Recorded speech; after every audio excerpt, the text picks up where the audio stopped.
Hello friends, welcome to English கற்றுக்கலாம் வாங்க. இந்த வீடியோவில் என்ன பார்க்க போகிறோம் அப்படின்னு பார்த்தீங்கன்னா, இந்த ஒரு சில வேர்டு இங்கே எழுதி போட்டிருக்கிறேன். அதாவது to, for, with, from, about. இதற்கெல்லாம் அக்யூரேட்டான தமிழ் மீனிங் என்ன அப்படின்னு பார்க்கும்போது, அதாவது டு அப்படின்னா அதற்கு வந்து இக்கு அப்படின்னு சொல்லுவாங்க. அடுத்தது வந்து ஃபார் அப்படின்னா இக்காக, வித் அப்படின்னா உடன், ஃப்ரம் அப்படின்னா இருந்து, எபவுட் அப்படின்னா வந்து பற்றி அப்படின்னு சொல்லுவாங்க. இதெல்லாம் வந்து எதற்காக யூஸ் பண்ணுறோம் இங்கிலீஷில் அப்படின்னு பார்த்தீங்கன்னா, இதெல்லாம் வந்து எந்த ஒரு மீனிங்குமே இல்லாமல் இருக்குது. அது வந்து எங்கே வந்து யூஸ் பண்ண போகிறோம் அப்படிங்கிறத நெக்ஸ்ட் பார்க்க போகிறோம். இந்த பேசிக்கெல்லாம் நம்ம தெரிஞ்சுக்கலாம் ஃபஸ்ட்டு. அடுத்ததுலேருந்து பார்த்தீங்கன்னா, இந்த டென்சஸ் வந்து எப்படி யூஸ் ஆகுது இங்கிலீஷில். அதாவது பார்த்தீங்கன்னா டென்சஸ் பொறுத்த வரைக்கும் காலங்கள்னு சொல்லுவாங்க. அதெல்லாம் வந்து நம்ம பேசிக்காக தெரிஞ்சுக்கிட்ட அந்த வந்து கிராமர் மிஸ்டேக் இல்லாமல் வந்து பேச முடியும். ஃபஸ்ட்டு இந்த வீடியோவில் ஃபுல்லாகவே பார்த்தீங்கன்னா இந்த டீட்டெயில்ஸ் பார்த்துருவோம். ஃபஸ்ட்டு இந்த டு அப்படிங்கிறது இக்குன்னு சொன்னோம். அது வந்து எங்கே யூஸ் பண்ணுறாங்க அப்படின்னு பார்த்தீங்கன்னா, இப்போ இங்கே இருக்கிற ஒரு சில வேர்டு வந்து பார்த்துடலாம். ஃபஸ்ட்டு மீ அப்படின்னா என்னை அப்படின்னு சொல்லுவாங்க.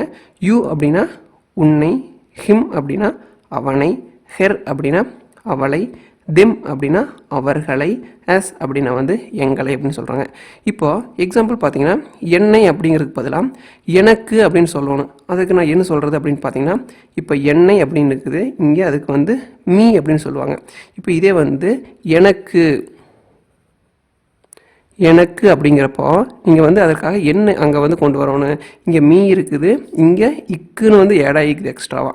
அப்படின்னா இங்கே வந்து டு மீ அப்படின்னு எழுதும்போது இங்கே இருக்கிற டு அப்படிங்கிறது வந்து இங்கே வரும்போது டு மீ அப்படிங்கிறது எனக்கு அப்படிங்கிறது மாறும்.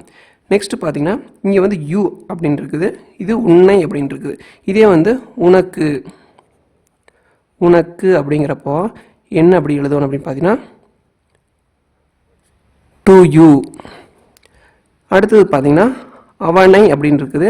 இப்போ அவனுக்கு அப்படிங்கிறது வரணும். அதற்காக அவனுக்கு அப்படிங்கிறப்ப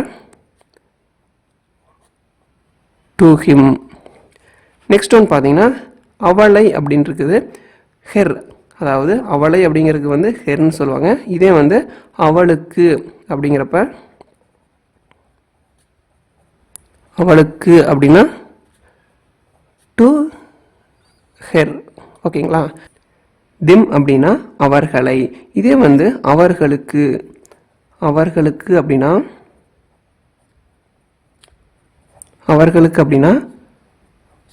டு திம். நெக்ஸ்ட் ஒன் பார்த்தீங்கன்னா எங்களை அப்படின்னு சொல்லுவாங்க. அதாவது எங்களை அப்படின்னா ஆஸ் அப்படின்னு சொல்லுவாங்க.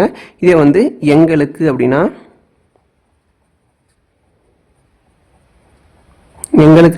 இக்கு வருது, இங்கே டூ வருது, இங்கே டு அஸ் அப்படின்னா எங்களுக்கு. ஓகேங்களா. இங்கே பார்த்தீங்கன்னா டூ அப்படிங்கிற ஒரு லெட்டர் வச்சு நிறைய சென்டென்ஸ் வந்து உருவாக்கிக்கிறோம். இதே போல் நெக்ஸ்ட்டு பார்த்தீங்கன்னா ஃபார் அப்படின்னா இக்காக அப்படிங்கிறத பார்க்க போகிறோம். அதே போல் பார்த்தீங்கன்னா வித், ஃப்ரம், அபவுட் இதை பற்றி நம்ம ஃபுல் எக்ஸ்பிளைன் பார்க்க போகிறோம். ப்ளஸ் வந்து எக்ஸாம்பிளோட. அதற்கு முன்னாடி பார்த்தீங்கன்னா இந்த பேசிக்கான இங்கிலீஷ் வேர்டு வந்து நீங்கள் தெரிஞ்சுக்கணும்.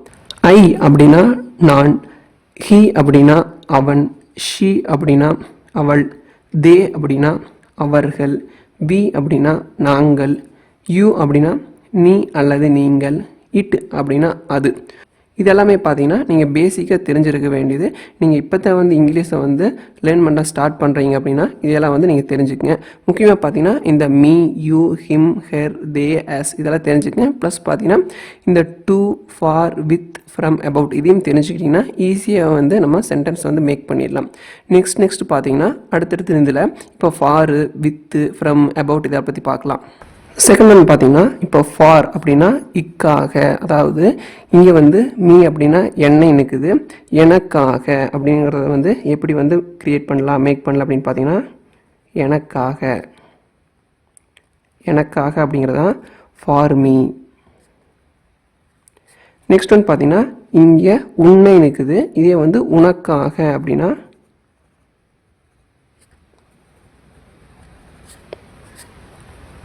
For you.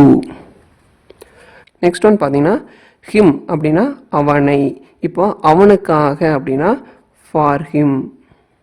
நெக்ஸ்ட் ஒன் பார்த்தீங்கன்னா ஹெர்னா அவளை அப்படின்னா அவளுக்காக அப்படின்னா ஃபார் ஹெர். ஓகேங்களா. அடுத்தது பார்த்தீங்கன்னா தெம்னா அவர்களை, அவர்களுக்காக.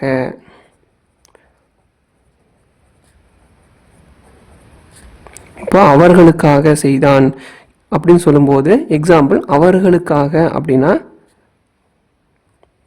For them. நெக்ஸ்ட் பார்த்தீங்கன்னா எங்களை, எஸ் அப்படின்னா எங்களை, எங்களுக்காக. எக்ஸாம்பிள் நம்ம சொல்லும்போது எங்களுக்காக போனான், எங்களுக்காக இதை செய்தான் அப்படின்னா சொல்கிறோம்ல, அது போல் பார்த்தீங்கன்னா இப்போ எங்களுக்காக அப்படின்னு சொல்லும்போது எங்களுக்காக,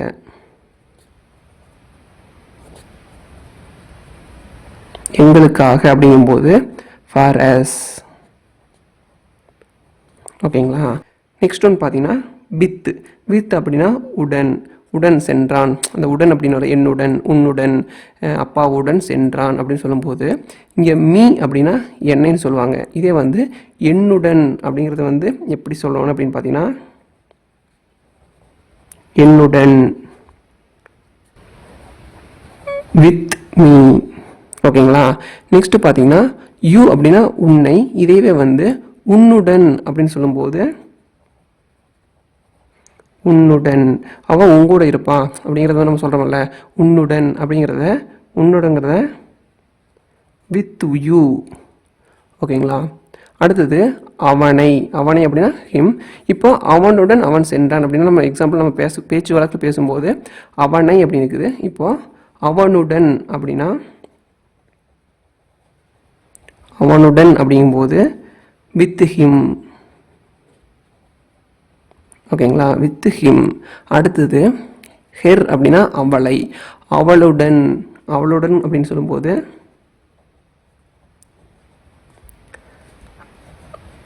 வித் ஹெர். ஓகேங்களா. அடுத்தது தெம், அவர்களுடன், அவர்களுடன் அவன் இருப்பான், அவர்களுடன் அவன் போனான் அப்படின்னு சொல்கிறோம்ல, அதற்கு வந்து இந்த அவர்களுடன் எப்படிங்கிறது பார்க்கலாம். அவர்களுடன், அவர்களுடன் அப்படின்னா வித் தெம். அடுத்தது எஸ் அப்படின்னா எங்களை, எங்களுடன், இவன் வந்து எங்களுடன் இருப்பான், எங்களுடன் விளையாடி கொண்டிருக்கின்றான் அப்படிங்கிறத சொல்கிறப்போ எங்களுடன் அப்படிங்கிறது வருது பார்த்தீங்களா. அதற்கு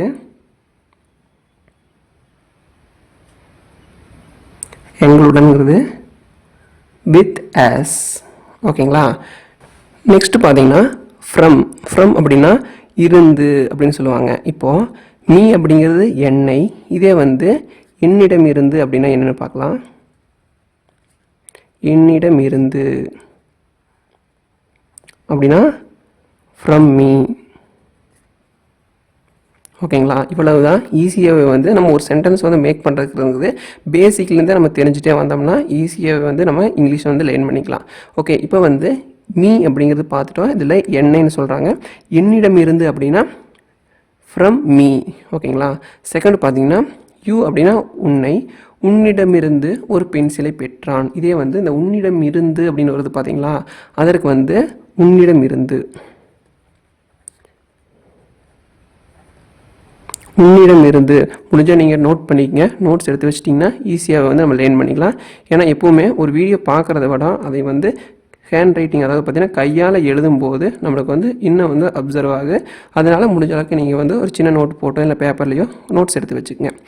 இதே வந்து உன்னிடம் இருந்து, உன்னிடம், உன்னை அப்படின்னா யூ, இதே உன்னிடம் இருந்து, அதாவது பார்த்தீங்கன்னா இங்கே இருந்து அப்படின்னா ஃப்ரம், அங்கே இருந்து அப்படின்னு சொல்கிறோம்ல, அங்கிருந்து வாங்கினேன், இருந்து அவங்ககிட்ட இருந்து ஒரு பொருளை வாங்கும்போது இருந்து, அங்கே ஃப்ரம், அங்கிருந்து அப்படின்னு சொல்லுவாங்க.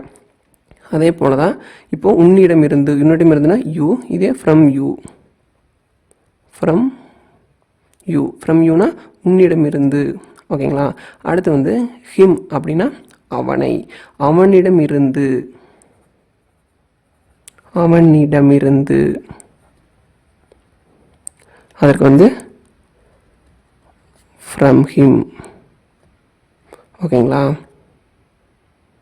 நெக்ஸ்ட் ஒன்று பார்த்தீங்கன்னா ஹெர் அப்படின்னா அவளைன்னு சொல்லுவாங்க.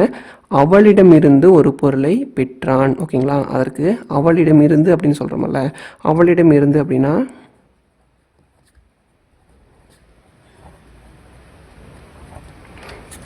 From her. ஓகேங்களா. ஈஸியாக வந்து கற்றுக்கலாம். அடுத்தது பார்த்தீங்கன்னா தெம் அப்படின்னா அவர்களை, அவர்களிடமிருந்து, இது பார்த்திங்கன்னா பன்மையில் வருது, நிறைய பேர் அவர்கள் இருக்கிறாங்க, அவர்களிடமிருந்து இவன் வாங்கினான். ஒரு 10 பேருக்கு கூட்டு வந்து ஒரு gift வாங்கிட்டான், 10 பேர் சேர்ந்து ஒரு gift கொடுத்துருக்குறாங்க அப்படின்னா அந்த அவர்கள் அப்படின்னு நிறைய பேர், அவர் அப்படின்னா ஒருத்தர், அவர்கள் அப்படின்னு வரும்போது பன்மை, அதனால தெம்னா அவர்கள், அவர்களை, அவர்களிடமிருந்து. ஓகேங்களா, அந்த அவர்களிடமிருந்து அப்படின்னா அவர்களிடமிருந்து பார்க்கலாம்.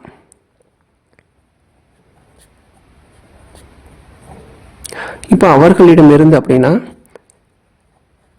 From them. ஓகேங்களா, ஈஸியாக இருக்குதுங்களா. நெக்ஸ்ட் ஒன் பார்த்தீங்கன்னா எங்களை, ஆஸ் அப்படின்னா எங்களை. இப்போது எங்களிடமிருந்து, அதற்கு ஒரு சின்ன எக்ஸாம்பிள் சொல்கிறேன். இப்போது எங்களிடமிருந்து ஒரு பையன் ஒரு பொருள் வாங்குகிறான், நாங்கள் ஒரு 10 பேர் இருக்கிறோம், அந்த 10 பேருக்கு பொதுவானது ஒரு பொருள், 10 பேர் சேர்ந்து ஒரு பொருள் கொடுக்குறோம். அப்படி பொருள் கொடுக்கும்போது நாங்கள் பன்மை நிறைய பேர் இருக்கிறோம், அதனால் எங்களிடமிருந்து ஒரு பொருள் கொடுக்கும்போது எங்களிடமிருந்து ஒரு பொருள் வாங்கினான். அந்த எங்களிடம் இருந்து அப்படிங்கிற போது அந்த இருந்து அப்படிங்கிறத வந்து எப்படி ஆட் பண்ணுறது அப்படின்னா எங்களிடமிருந்து.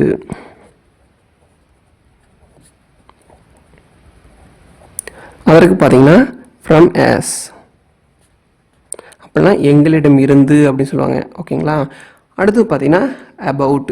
அபவுட்டும் இதே மாதிரி தான் நம்ம சென்டென்ஸ் மேக் பண்ணுற மாதிரி. அபவுட் அப்படின்னா பற்றி, அதாவது உன்னை பற்றி சொல், என்னை பற்றி சொல், அவனை பற்றி சொல் அப்படின்னு சொல்கிறோம்ல. பற்றி அப்படின்னா இப்போ மீ அப்படின்னா என்னை பற்றி,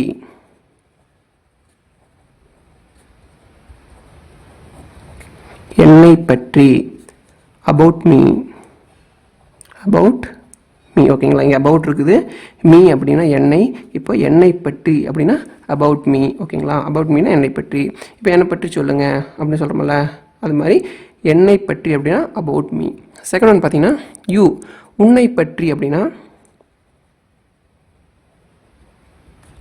உன்னை பற்றி அப்படின்னா பற்றினா நமக்கு அபவுட்னு தெரியும். அபவுட் இங்கே யூ இருக்குது, யூனா உன்னை, உன்னை பற்றி அப்படின்னா அபவுட் யூ. ஓகேங்களா, இவ்வளோ நான் ஈஸியாகவே வந்து கற்றுக்கலாம். நெக்ஸ்ட் ஒன் பார்த்தீங்கன்னா அவனை. இப்போ அவனை பற்றி,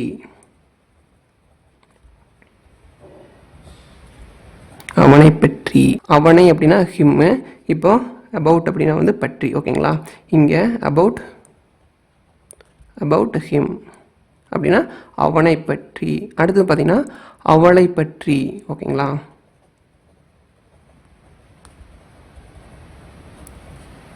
அவளை பற்றி முடிஞ்ச நோட்ஸ் எடுத்துக்கங்க.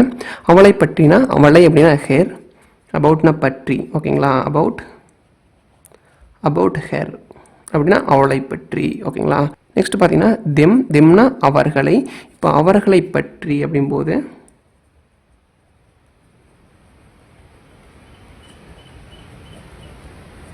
அவர்களை பற்றி அப்படின்னா இங்கே அபவுட், அவர்களைனா தெம்,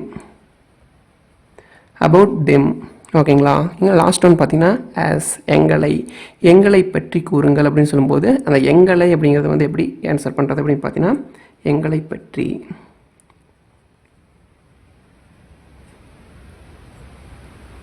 எங்களை பற்றி அப்படின்னா அபவுட், அபவுட் ஆஸ். இவ்வளோதான் ஃப்ரெண்ட்ஸ், ஈஸியாக வந்து நம்ம இங்கிலீஷ் வந்து லேர்ன் பண்ணிக்கலாம். நெக்ஸ்ட் வீடியோவில் பார்த்தீங்கன்னா ஈஸியாக வந்து இங்கிலீஷ் எப்படி லேர்ன் பண்ணுறது, டென்சஸ் போன்ற பல்வேறு விதமான வீடியோக்களை வந்து அப்லோட் பண்ண போகிறோம். மறக்காமல் நம்மளை வந்து ஃபாலோ பண்ணிங்க, சப்ஸ்கிரைப் பண்ணிங்க. நெக்ஸ்ட் பார்த்தீங்கன்னா ஒரு சில எக்ஸாம்பிள்ஸ் பார்க்கலாம். நான் வந்து ஆன்சர் பண்ணுறதுக்கு முன்னாடியே உங்களுக்கு டக்குன்னு தெரிஞ்சுன்னா கீழே கமெண்ட் பாக்ஸில் ஆன்சர் பண்ணுங்கள். ஃபர்ஸ்ட் ஒன் பார்த்தீங்கன்னா இணையத்தை பற்றி. அப்படின்னா நமக்கு இணையம்னா என்னென்னு தெரிஞ்சிருக்கும். இணையம்னா இன்டர்நெட், பற்றினா நம்ம என்ன பார்த்துக்கிறோம், அபவுட் அப்படின்னா பற்றின்னு சொல்லுவாங்க. அப்படின்னா about, about internet, about internet. அவ்வளோதாங்க, ஈஸி. அடுத்தது செகண்ட் ஒன் பார்த்தீங்கன்னா ஆங்கிலத்தை பற்றி. அப்படின்னா ஆங்கிலம்னா இங்கிலீஷ், பற்றி அப்படின்னா அபவுட், அப்படின்னா about English, about, about English. ஓகேங்களா, இவ்வளோதான். ஈஸியாக வந்து நம்ம சென்டென்ஸ் மேக் பண்ணிடலாம். அடுத்தது அவளிடம் இருந்து. ஓகேங்களா, அவளிடம் இருந்து அப்படின்னா இது வந்து லேடிஸு, அதனால் அவளிடம் இருந்து ஒரு பொருளை வாங்குற அப்படின்னு சொல்லும்போது இந்த அவளிடம் இருந்து அப்படின்னா இருந்து அப்படிங்கிறபோது நம்ம ஃப்ரம்னு எழுதுவோம். ஃப்ரம், அவள் அப்படின்னா ஹெர். ஓகேங்களா.